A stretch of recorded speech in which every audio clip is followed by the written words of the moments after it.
So there's 3 agreements I want from everyone in this room. Number 1 is you focus on fixing one big problem at this event. So like you should have already been thinking about this today. What's the big thing I actually need to solve at this event?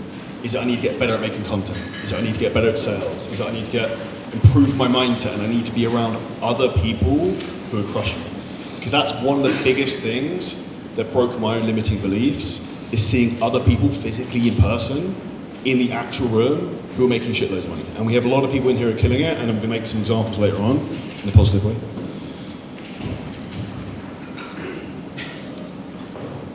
Two, just talk to as many people as possible. There's lots of conversations in here.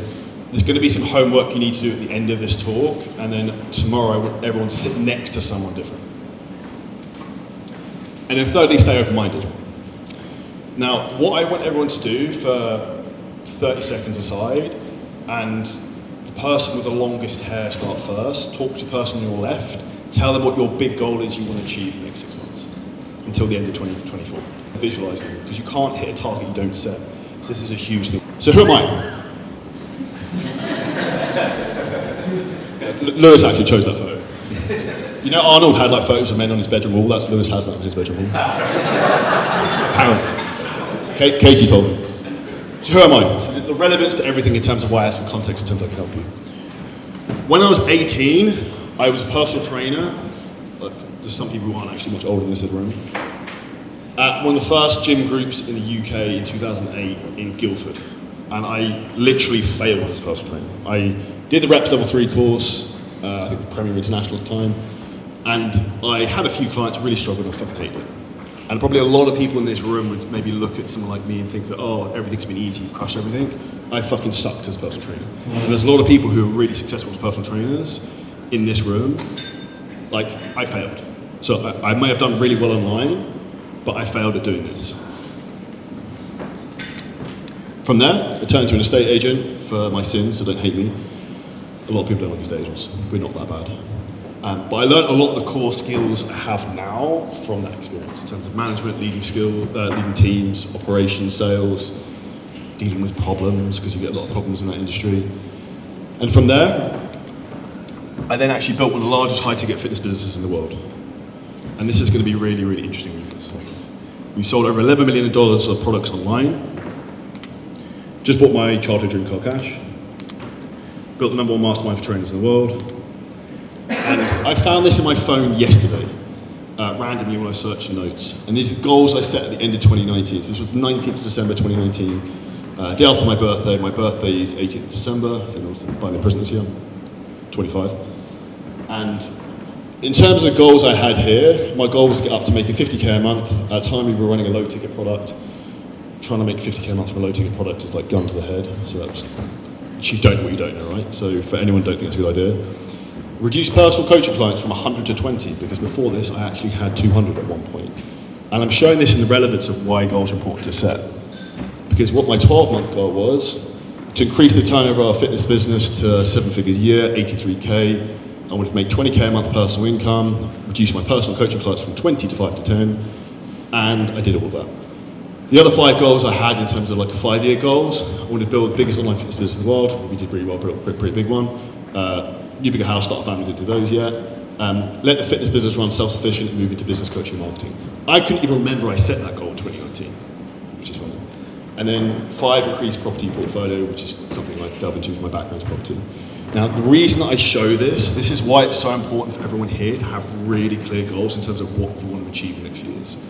These may seem audacious, and you'll never achieve them, and it's crazy, but it's crazy to actually do it, and then you look back and like, holy fucking shit, I can't remember I even wrote that. And it's funny when you look back. And this is just to give you perspective that it can be done. So one of the big things I want everyone here to do today, to do tomorrow, is dream bigger. I don't want to hear people say, I want to make an extra 5k a month, I want to make an extra 10k a month. Like, set bigger goals, because it makes you take bigger action. Even if you don't hit those goals, a lot of the time I don't. But I try and aim so big that like, I'll take huge swings, that even if I get 80% of the way there, like, you're going to be successful. Now firstly, what's the biggest thing that's holding you back right now? Harry Potter one's not working. Is it your content? Is it your sales skills? Could be some people. Or is it just you? Because the reality is, I put a post up this the other day, it's not you versus the rest of the world or you versus all the other online coaches in the world. It's literally you versus you with everything. Same with your clients when it comes to getting in shape. Same with you when it comes to actually your mindset in terms of, can I sell someone a higher price? Can I make really good content? Can I talk on camera? Can I talk on stage? Something I struggle with a lot, transparently. I was really good at talking on camera. I've made thousands of videos. I felt very awkward probably 18 months ago trying to talk on stage, because now I feel much more comfortable because I hired someone to help me with it, practiced it, and actually was prepared. And this is why entrepreneurship is the greatest self-development journey you've got. So a lot of these things we talk about mindset, and when I was setting those goals in 2019, I was like, this is bullshit. Like, mindset, values, what the fuck is it? Like, in hindsight, this is really, really important, because everything you do is a reflection of the way you think. Ironically, Gavin actually mentioned a quote from this book earlier on. Everyone, if you haven't, this is the best book you can read. So like, everyone has huge amounts of issues in terms of, myself included, which is why I try and read some of this at least once a month, in terms of your mindset when it comes to money, comes to growth, in terms of the way you think. And the more you spend your time around successful people, you will see how they start to think. And then when you start to hang around maybe different people, maybe friends from years ago, or even respectfully your family, you can notice the difference in terms of how you grow. And it's okay to feel different, because for you to be exceptional, you have to be the exception. You have to be different. And everyone in this room is different. And like, that's why it's so good at being turned part of communities like this, because it allows you to realize you're not the only one. My mission on rocket ship, might get a live prop on next year, is to help everyone in here to achieve true financial freedom and like carve a path for you guys to follow. So I'm relentlessly trying to learn more stuff, improving the team we have, give you the strategies of what's working, what we test in our own business, so you don't have to fuck around and figure it out. That's our job. So our mission is to help you, but you need to get your head in the right gear in terms of just being able to take action and execute. And the most successful people are the people who have the strongest mindset and just do the thing quickly. And we'll come on to that in a minute. And my promise for you is by the end of this weekend, you have clarity on how to make more money in business with 3 different things. 1 is by mastering content. 2 is hiring a team to do the work for you, so we can remove the golden handcuffs of you feeling overwhelmed, that you have to press all the buttons, that you have to do everything. And then thirdly is having a business mindset, not a trainer's mindset. So like, one of the big things a lot of people get stuck with is probably why I did well online, because I was shit as a personal trainer. Like, I didn't have that trainer mindset. I had a trainer mindset, I had the skill set in terms of like nutrition, training knowledge, but I had a business mindset for my real background. And now what we're going to talk about, and this is why I want everyone to set a goal for 2024, is to how to crush the next 6 months and how to change your life.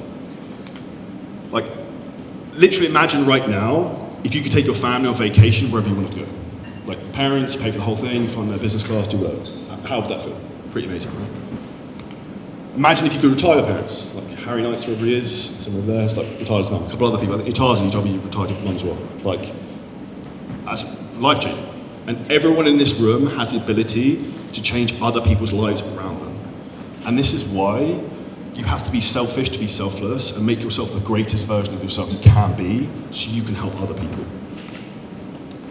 And imagine if you could put down a deposit on the dream house you've always wanted. Or you could have an amazing wedding like George and Meg have had in Marbella. I think you've had 2 weddings. Like, maybe you can buy 2 houses. Now, what we want to do is focus on controlling our brand and influence what people think of you. Because brand is a huge thing. Why do people buy Nike shoes? Why do people buy Rolex watches? Why do people buy Gucci? And this comes down to a few things, like, what do you stand for? So I stand for freedom in terms of all I've ever really wanted is time freedom, location freedom, and financial freedom. I want to do what I want, when I want, with who I want. Which is why sometimes I'm not very good at listening to other people's opinions with some things. My girlfriend will joke and probably agree. And my parents, who are actually coming tomorrow. Anyone can ask them weird questions tomorrow and they'll tell you some awkward stories probably. Secondly is meaning. Like, what is important to you and what are the values? So my actual meaning, the thing that gives me fulfillment, is actually teaching and helping other people. Like, I get a huge amount of joy when I hear other people are crushing it, because I have the ability to help you to change your lives, to change other people's lives around you. And that's a knock-on effect. And it's my duty to almost do that because other people have helped me do that as well. 3 is mastery of self, and that's in terms of physically, emotionally, mentally, improving your mindset, proving everything about you. I spoke earlier about how entrepreneurship is the greatest self-development journey you'll ever go on. This never ends. It's the same as your business never ends. Like, I appreciate it's the summer now, and one of the big mistakes I see a lot of trainers making is like, yeah, I want to chill, it's July and August. Like, you're literally put a gun to your head and pulling the trigger. Because coming September, October, you'll struggle and you'll wonder why. Because you took your foot off the gas now, where like the seeds you sow now, you reap in September, October. And it's not you have to kill yourself in the summer, but you actually have to do the work. 4 is community. This is why I love stuff like this. I love in-person events. This is why we do so many of them. Because you get yourself around inspiring other people who are doing the same thing as you and on the journey. And when you run a business, in particular in the beginning when you're on your own, it's very lonely. Like, hand up if you find business lonely. Like, it's hard. Like, I know there's more of you in that. You can be open and vulnerable with that, right? Like, I've struggled with that a lot, even with a big team of people. Because it's, even if you have a team of people, like, shit, it's a fan, it's on me, like, I've got to figure it out. I like problem solving, but at some point you have a lot of problems to solve. And it's also the value of community, because if you've got a problem, there's someone else who can solve it. Like, the amount of people have issues, for example, with Instagram accounts we've managed to get back for the last month or two because of the network of people we know. Now, once you know what you stand for, how do you tell your story? Because everything, whether it's coming from content, whether it's from keeping and retaining clients, whether it's sales, it's storytelling. So this is something I can share on the group, but if you want to zoom and take photos, so this is what I call my backstory matrix. So this is a really good exercise you should do in terms of how to actually create content and map out how to tell stories about yourself. So the first column is like when, like I've done this already through this presentation. I was a failed personal trainer in 2008. What happened, I was at the Pure Gym group in Guildford, I sucked. Impact this had on me, it knocked my confidence, I felt like a failure. What I learned is now in hindsight I can overcome things. Just because you fail at one thing doesn't mean you fail at everything. How this helps me now, again, it gives me that resilience that because I failed at something once doesn't mean I'm going to be a fail forever. A summary of that, and then some type of CTA you can do with it, and a lead magnet. So this is a really easy framework. I go through all the stories about yourself. Whether you had, like I was overweight as a kid, then I had maybe eating disorders to some degree. I had a lot of insecurity. I had, as many people do who are in the fitness industry, is why we get into it so heavily. So this is a huge, huge thing I would look into. Second is the attractive character framework. If you want to take photos of this as well, this is well worth doing. What I do with this, I keep notes of this on my phone of me answering these questions. So firstly, phase 1 is like, what's your backstory? What is your backstory that gives you a vested interest in you? Like, everyone in here has a different story. Dave's a farmer from Ireland, very like different story. To, for example, Harry at the back used to play football at high level, so did Reese. Like, what's your background in terms of who you are, that why someone should buy into you? And what is the desired results that you want to achieve? Like, and when you talk about desired results, it's the external in terms of like what you want in terms of maybe things you want to buy or the way you want to look in life, and what's the internal thing. Because the internal thing is the thing that's going to drive most people, because a lot of these things, why people go buy the fitness program, why they go want to get in shape, is because of the internal feeling they want. And then, what are the old vehicles you tried in the past to get the same result that didn't work for you? So whether it's, I don't know, when I was like 24, I used to try and eat cheat meals at the weekend and starve myself at the weekend. That's right, during the week, so I'd eat like Domino's pizza, Ben & Jerry's, all this crap, and I used to go like 1,000 calories in the week. That's a true story. That's an example in terms of an old vehicle that didn't serve me. Maybe you tried a keto diet, that didn't work for you. Phase 2 is the journey. What was the call or the reason you started your journey? Like, why did you get into fitness? Was it something traumatic happened in your life? Did someone, I'll give it a good example, Matt Haycox, who's speaking tomorrow, he said, he talked about this on a podcast with me, that and he lost a lot of weight, that his wife called him a fat fucker when they were having sex. He'll openly talk about that tomorrow if you want to ask him. But like, what was the thing that triggered you to change? Who or what is the villain keeping you from having success? Because sometimes it could be your boss at work, it could be your partner sabotaging you in terms of food, it could be anything. Like, what was the thing that sabotaged you in terms of success? And then, what will happen if you don't have success in this journey? Like, how would you feel in 10 years' time if you still were 50 pounds overweight? What would happen in 10 years' time if you were still making the money you were going to make? Like, this is where you really need to dive into these, because these are things that can be relatable to people. and we'll come on to in a minute, is using these very heavily in stories. I would talk on camera to stories. For anyone who struggles with confidence on camera, I did very much at the beginning. The easiest way to do that is just talk on camera on your stories every day. Because after a while, you realize no one gives a shit. Like, no one's going to abuse you, no one's going to send you anything nasty. The more open and honest you are, the better. Phase 3, the new opportunity. Who was the guide who gave you the epiphany? So if you got in great shape and you had a fitness coach help you, who was that person? Now, a big mistake I see coaches make is they don't actually want to be honest that someone else has helped them for anything. Throughout my entire career, I still work with fitness coaches helping me train me now. A guy called Luke Miller in the US, very, very good. I know he coaches a couple other people in this room. But who was the guide who gave you the epiphany, who helped you to get in shape? Because this also shows you're relatable to your prospective client. If he's getting coaching and trying to improve, he's trying to do the same thing I am. And this is where people need to understand, if you're also in this room and you're struggling from a content perspective, you're struggling from a perspective of getting clients results, if you work with a coach who's super advanced, you will never lack for ideas in terms of making content because you have new stuff you're learning all the time. What was epiphany experience? So for example, for me, first time I did a photo shoot in 2015, I was probably about 80 kilos back then, starved and looking anemic, was I could actually do it. I could actually get abs, I actually had them somewhere, and this is something that would be relatable for your clients because they're going to think, holy shit, I can't do that. I can't look like Sam. He's jacked. How does he do it? I can't look like Reese, who's got abs all year round and is carving up eating pastries all day. It's cemetery. And then, what's the new epiphany that you created from this opportunity? A new opportunity. Phase 4 is the framework. What is the strategy or framework you desired to basically get the end result? What did you do to get the end result? Second is, what are the results you got by following this? And then lastly, what were the other results from following your frameworks? Like, just document the journey, and the more you talk about this, the better results you'll get. Phase 5 is the achievement transformation. What end result did you accomplish or achieve? Like, externally, how did you look? But more importantly, how did you transform during your journey, internally? How did your relationships at work improve? How did your relationship with your partner improve? The amount of people who make more money in their business because they're in better shape, and I'm not talking about fitness trainers, just people generally, is wild. Because you're more confident, you've got more energy, you can think with more clarity, and these are the things you need to talk about. Now, who gets stuck for ideas on content? Like, it's hard, right? Like, it's trying to reinvent the wheel sometimes. I've made 7,000 posts on Instagram or something retarded. Now, what I'm going to do is show you 5 proven methods you can use to get content that bangs, and a lot of you won't have seen any of these before. So 1 is Reddit Google SEO. So Reddit is a gold mine in terms of activity and people engaging in terms of questions. So basically what we want to do is we want to ask a question to Google and then put Reddit on the end of it, and then we want to see what's the most engaged polls and threads.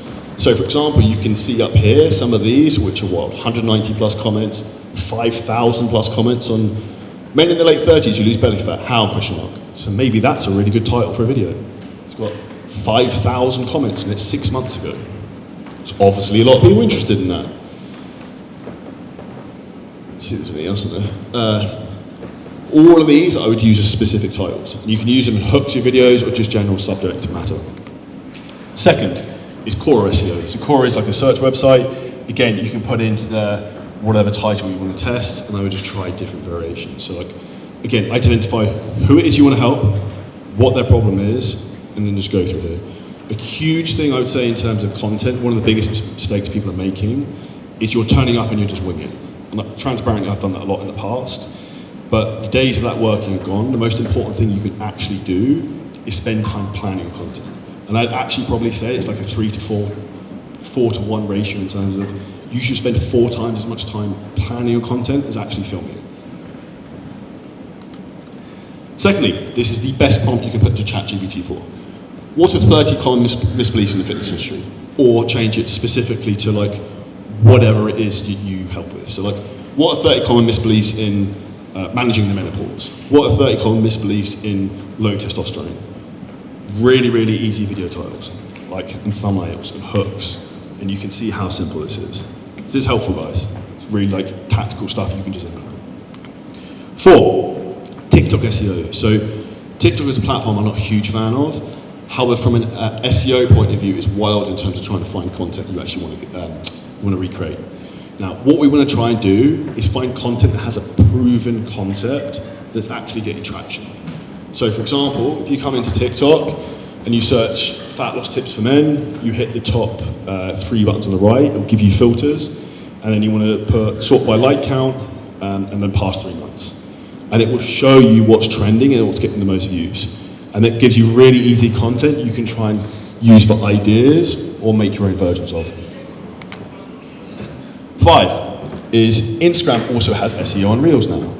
So if you go into your Instagram account right now and you search, for example, fat loss tips for men, and as you see on top right here, you select Reels, it will come up with a lot of them that are absolutely pumping, like 2.5 million, 1.1, 815K. Like this guy's clearly killing the how to fat loss tips for men niche. Like really, really easy to find content that's working.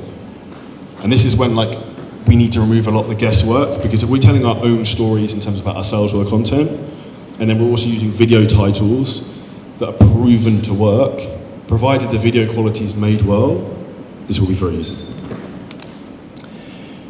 Now, why is this so important? The biggest problem everyone in this room has right now is obscurity. You need to get more known. If everyone had 10 times as many people know who you are, you would make more money. Like, it's impossible. So there is a volume game in terms of the traffic, and this is why. So this is a basic of a sales funnel. So at the top of the funnel we have obviously awareness, mid-range interest, then people actually being like potential desire to join your program, and then action people looking to actually sign up. Very, very basic concept. Now ideally, the more we can drive in the top, or the wider the top of the funnel we have, the easier it is for us to be successful. Now why most people struggle, and they're not consistent enough in terms of follow-ups. I'll give an example. Harry Knight, whoever's at the back of the room, he's now got his VA doing a shitload more follow-ups, got a set and working later hours. They're now booking a lot more calls. A lot of these things are basic. It then means a lot of these people, they're in the middle of the funnel and they're not jumping in, they're getting pushed down to the bottom end where people want to take action. But only 3 to 5% of people are actually ready to buy like at the get-go. And this is where you have to understand, you have to follow up with people a lot, and you need to stay in front of people a lot in terms of like omnipresence. And omnipresence is being everywhere at all times. Now, how do we use this on our stories? Now, the way I recommend everyone runs their stories is like this. So we want 2 to 3 days a week where we do max views. So here's 3 different examples. These are me very nicely at Elliot's gym, best gym in my bed. So I would post a clip or something of you looking jacked, or like there's something that's going to be clickbait, let's be honest, fitness like skin cells. I would do that as one story, nothing before, nothing after, give away a free guide, and I'll explain what we do next after that. The other thing I would do is we use free trainings, we send people to YouTube videos. So you could make long form podcasts, YouTube videos, and then put that on your stories, people DM in. This will max the views out on your Instagram stories because of the amount of people who are engaging with it. What we then do is we automate the replies off of this with ManyChat, so we can automate a lot of the flow on this. And then, as I said, this will like 3 to 4x your star reviews and get a lot more conversations. Now, how do we do this over a week and schedule it? This is generally a framework in terms of what we try and do. Monday, I'm very busy, I tend to have a lot of calls, so I will just throw like the one story method on there. Feel free to take a photo of this. This is probably a good thing to give you an overview. Tuesday, we do like a free resource, like a guide, like that video. With call to action testimonials. Wednesday, poll testimonial. Thursday, one story method. Friday, I sometimes do Q&A with some social proof. Saturday, testimonial clients, and then click on the link in my bio. And then Sunday, social proof, and we might share like a direct intent-based story, which is I'm looking for 5 guys who want to get jacked this summer, or whatever it might be. Now, I can go back to that if anyone needs to photo that. Hold on. We need a bigger screen on 2 jacked. I'll go for 2 jacked.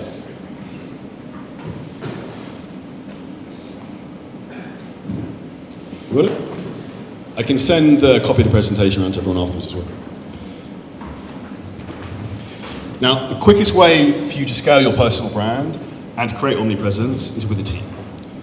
Now, one of the biggest mistakes people make is trying to do everything on their own. At the beginning, you have to do a lot of this, and I did it at the start. At one point in fitness business, I had 220 clients. I was coaching myself and doing everything else, which we'll talk about tomorrow. But weekly, we actually post more than this now, but 3 to 4 podcasts, 4 YouTube videos, 14 emails, we do 180 short form pieces of content a week, maybe more now. It's a lot. And we do this by building a content machine. This whole thing costs me probably 10K a month, because a lot of the labor you can get, which I'll come on to in a minute, isn't that expensive. But this compounds for you over a period of time, because it lets you create reputation, it lets more people know who you are, and it's just constant touch points. So like, as you mentioned, like the middle of the funnel is where a lot of the money is. The more content you put out, particularly long form, the easier it is to have more people up. So where do I start building my own team from a content perspective? Now, everyone should hire an editor. It's like $5 an hour. Your time is worth more than that. The most valuable thing everyone has in this room is your time. Like 1,000%. People think money is valuable, it's not time. They print money, they don't print time. So you have to understand what is your worth in terms of how much do you make. And a good example of this for everyone in here is a really good calculation to work out. If you worked out, say for example, how much profit you made last year, and you took how many hours you work on average a week, you multiply that by a year, work out how much you make per hour you're working. That's a really interesting sum when you work that out. And what I would try and do is delegate anything that's 50% of that. So let's say you make £500 an hour. I'd say I made £500 an hour. I could spend £250 an hour for someone else to edit videos for me, rather than me do it. Because there's high leverage things I can do, and my time is worth it. And tomorrow we're going deep dive in terms of hiring. And the two most important things to remember. One is making offers idiot-proof. So the reason sometimes people struggle from a content perspective or a sales perspective is, like, what problem does this solve? And this is one of the best sayings, like Adrian will say. I say this to a lot of people sometimes in our teams, like, what problem does this solve? Because the reality is, in business, we can often end up like busy fools. We just do shit for the sake of it because it seems like a good idea, or like Sam's making TikTok videos and crushing, so fuck, I need to do some TikTok videos as well. Like, who else has felt like that? Like, you see someone's doing something, oh, I need to do this. The reality is, like, singularity of focus on the right task is really, really key, and this is an important thing that's going to see you go ahead faster. And if you make offers idiot-proof, you want to try and use language that, like, literally like a 10-year-old kid can understand. So then that person actually understands what you do, like what you sell, like the amount of people in terms of their content I look at, I don't, like, you're a coach, but for what? Like, who do you help? Like, you should be able to come onto your social media and be like, cool, he helps people do X, Y, Z straight away. Just looking at the videos, like the type of like content you're creating, huge one. And the way to think about this is like marketing's ideas warfare, and the simplest ideas win. So like, the simplest things always crush. I'll give an example. I should have shared it here to be fair. We've got an ad that we set live this week that's killing it. Half our cost per lead. It is the most basic, ugly fucking thing you've ever seen. It's a black background, white text of like 3 lines. But it's a pattern interrupt. It's opposite of what everyone else is doing. Everyone's going super edited with graphics for ads. Ours are super plain so people stop and read it. Because it's a pattern interrupt. Now, the homework for what I want everyone to do for tomorrow is define your values. So by defining your values, there's a couple of different things I would do. So if someone said to me, I'll give you $1 billion tomorrow, but you're not allowed to go to the gym, I wouldn't take it. If someone said, I'll give you $1 billion, but you're not allowed to compete with anyone or anything, I wouldn't take it. Because those are the values of things that are important to me. So like, if I offered anyone in this room $1 billion, what would you say no to? Would it be your family? Would it be you like eating out and traveling? Like, what are the values that are important? And the more you understand that, the easier it is in terms of how to actually brand yourself and how to put out content that's probably going to resonate with your audience. And the second thing I want everyone to do is create your own story. So like, what's your story you're going to tell? Where did you come from? What have you achieved? What have you overcome? Like, when I was an estate agent and started my online coaching business, one of the reasons I crushed it at the beginning is I would be like walking down the street in a suit and tie and talking on my stories. People were like, what the fuck does this guy do for work? Like, but I was super relatable because I had a corporate job that other people did. And if I did that now, I'd really lean into that like crazy. Because online coaching back then wasn't really mainstream, it wasn't really acceptable. It was weird to pay some dude on the internet to send in photos of your parents. And tomorrow we're going to go through this, and you're going to have to explain to the person next to you what your values are and what your story is. So tomorrow I want everyone to sit next to someone different so we do this properly. Does anyone have any questions?